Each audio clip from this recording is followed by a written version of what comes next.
I knew his favorite lunch spot in Nashville, and I knew where he went. If he was in town on Wednesdays, I knew the place he went to. And I remember sitting in my house being like, if I were to go there right now, I bet he's there.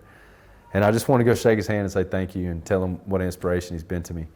And I didn't do it. I don't know why. I just, I don't know, I guess kind of chickened out. But yeah, that's a regret of mine. I wish I would have gone and said hello.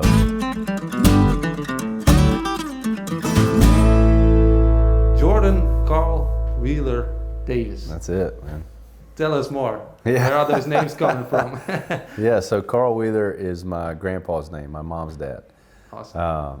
And all my brother and my sister, we all have 4 names. So at the time I thought it was cool, and then as I got older and had to put 4 names on everything, the States is not ready for 4 names, so I had to pick Carl. So usually I went with Jordan Carl Davis. Was it meant to be that you were going to be a country singer because music runs through your family?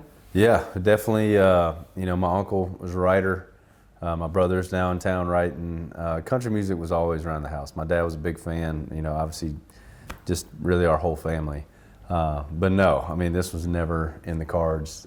For me, I love to write songs, but I'd never played shows or wanted to do the whole artist thing. So this is, I'm still feel like I'm kind of holding on for dear life.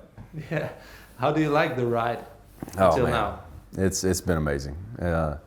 It's like now looking back on it, it's like I don't know what else I would be doing. And it's definitely not a tough business. And moving to Nashville in 2012, I've exceeded every expectation I ever thought that I would get a chance to accomplish. So, man, it's been wild to be here in Amsterdam, played a show for the second time, first as an opener, now as headliner, and sold out. Sold out. I mean, it's crazy. It's been a crazy ride and a lot of fun. How do you look at the country scene in Europe, comparing it to America? Because it's different, right? Yeah, it's a little different. I think that, like, from what I was told, I was expecting this like stark contrast between an American crowd and a European crowd, and it's really not. It's y'all like to get just as rowdy as people back in the States. So I would say there's a little difference in the attentiveness.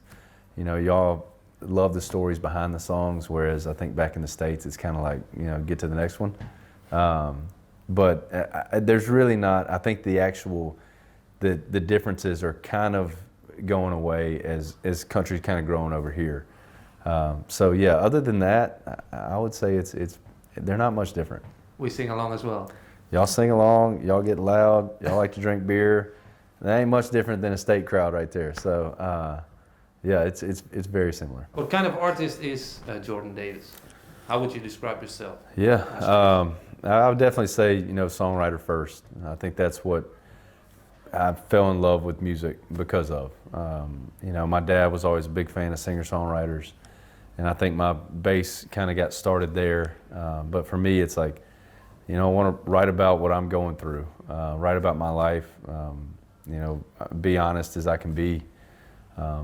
So I would definitely, I hope that the artist is a real life, honest storyteller. So I hope that's what I'm leaving behind. There's not a lot of difference between Jordan Davis the artist and Jordan Davis the person. Yeah, I don't think so. I think that I would struggle if I lost sight of why I fell in love with songwriting in the first place. So it's best for me. And too, is, when I kind of truly was just decided to go all in on writing about where I'm at in my life and being as honest and trying to relate as much as possible, is when I truly kind of felt the shift in my career. So I don't think I'm going back on it now. Brought you songs like Buy Dirt, Take It From Me, etc. Buy Dirt gave you a lot of opportunities, I guess. Oh yeah, I mean, I think it kind of, put us on another level. Obviously having Luke on a song is going to get a lot of eyeballs on it. But I think what made that special was that it was a song that connected with Luke, and I would have never sent it to him if I didn't think that he was going to be able to relate to that. But yeah, I mean, I truly felt a shift when we released Buy Dirt and played it out live the first time. Got you a CMA. got me, yeah, the most special night music has ever given me. You know, CMA Song of the Year. Like, in my opinion, that's the pinnacle. You know, it's after that night, I kind of had to start drawing out some new goals because I just don't think there's a better award than that. And to get to share that with my brother, who helped me write the song, and two of my best friends on a song that means so much to us. That night's gonna be tough to top. Yeah, did your uncle win CMA for songwriting? He did Tracy Lawrence songs, right? Yeah, he's got a couple of songs with Tracy that, you know, and those are songs I grew up listening to. You know, Uncle Stan songs. When he would come back home for holidays, you know, he's playing the songs that were on hold for whoever at the time, or, you know, getting to hear Better Man, Better Off before Tracy had ever recorded it was cool. And I think also, you know, it showed me that writing songs was a job. It was a career. And I always say, if Uncle Stan wouldn't have kind of made that first push to Nashville, I don't know if me and my brother ever, you know, kind of get the courage to make the move too. So we're very, very grateful for Uncle Stan. Does having a CMA brings a pressure? Yeah, it's tough to put a song out after after the last one win Song of the Year. You know, CMAs have been great to us. You know, next thing you know, was up for Song of the Year this past year. We didn't win it, but you know, my buddy Luke Combs beat me in that one, so it went to good hands and deserving hands. But yeah, that definitely that next release after By Dirt was kind of a little more weighty. Scary. Yeah, absolutely. That's actually, yeah, that's the best way to put it. It's scary. Yeah. You talked about Luke Combs, Luke Bryan. What is an artist that is an inspiration? I read about John Prine. Yeah, John Prine. He's kind of, you know, the reason why I fell in love with songwriting. I just had never, you know, my dad introduced me to him at an early age, and I just thought his style was so different. Being able to carry or cover so many topics, you know, he's got songs that make you crack up and songs that, you know, make you want to cry. And I just think, in my opinion, he's the best songwriter to ever do it.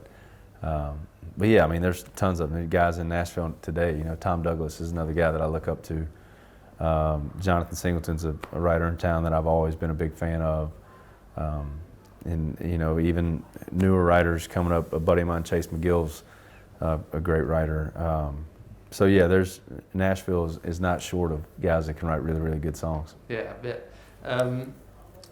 John Prine died in 2020. Did you ever get the chance to sing with him or write with him? I didn't. Man, I'm actually kicking myself. There was a place, I think I've seen Prine in concert probably, golly, 6 or 7 times. And I knew his favorite lunch spot in Nashville. And I knew where he went. If he was in town on Wednesdays, I knew the place he went to. And I remember sitting in my house being like, if I were to go there right now, I bet you he's there.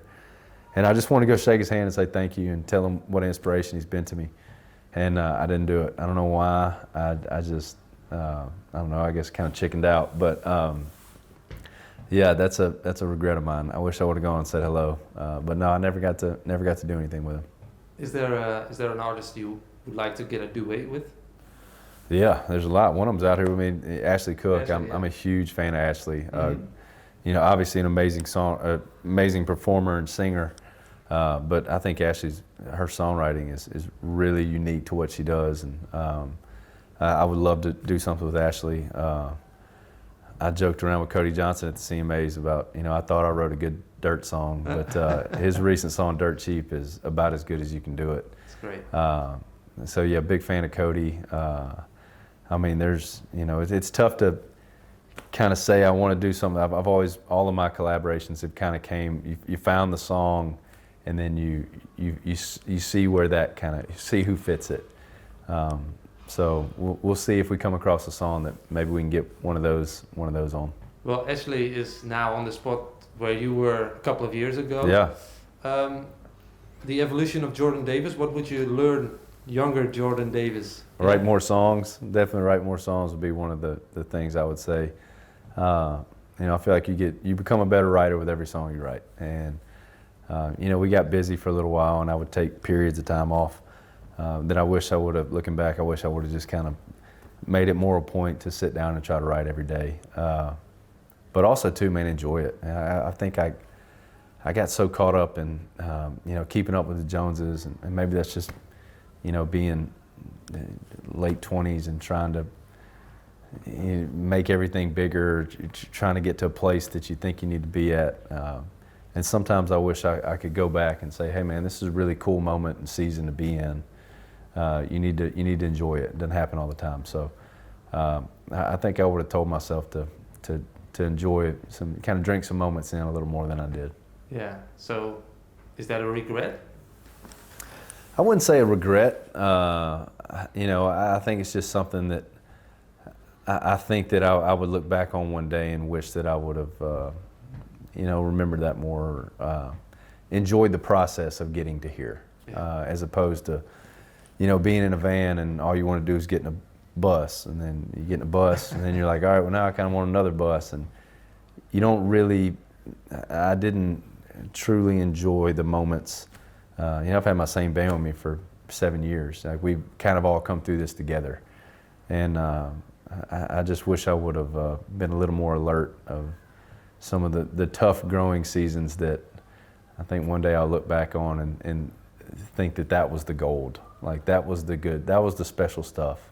But hopefully I learned it at 35, and as long as this keeps going, I'm a little more, aware of being more in the moment. We also have a couple of Countrykoorts Braincrackers from Louisiana or Tennessee. Oh, dude, you're gonna get me in trouble. Yeah. Oh man, I'm gonna have to say Tennessee because my kids are there. But man, I miss Louisiana. I do.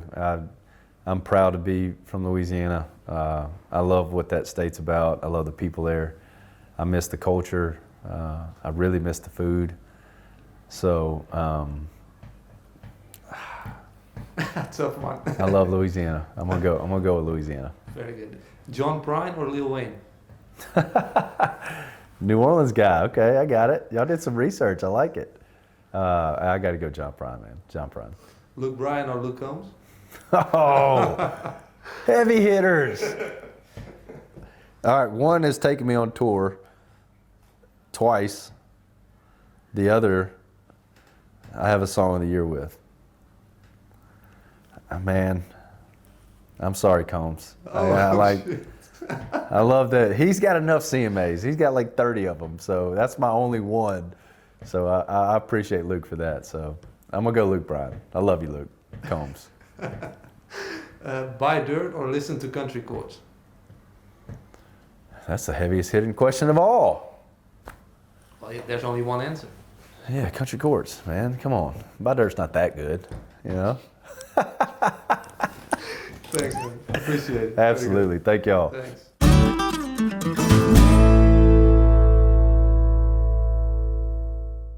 Hey, Countrykoorts followers, Jordan Davis here, and I'm going to leave y'all with two pieces of advice. The first one, buy dirt. The second one, listen to Countrykoorts.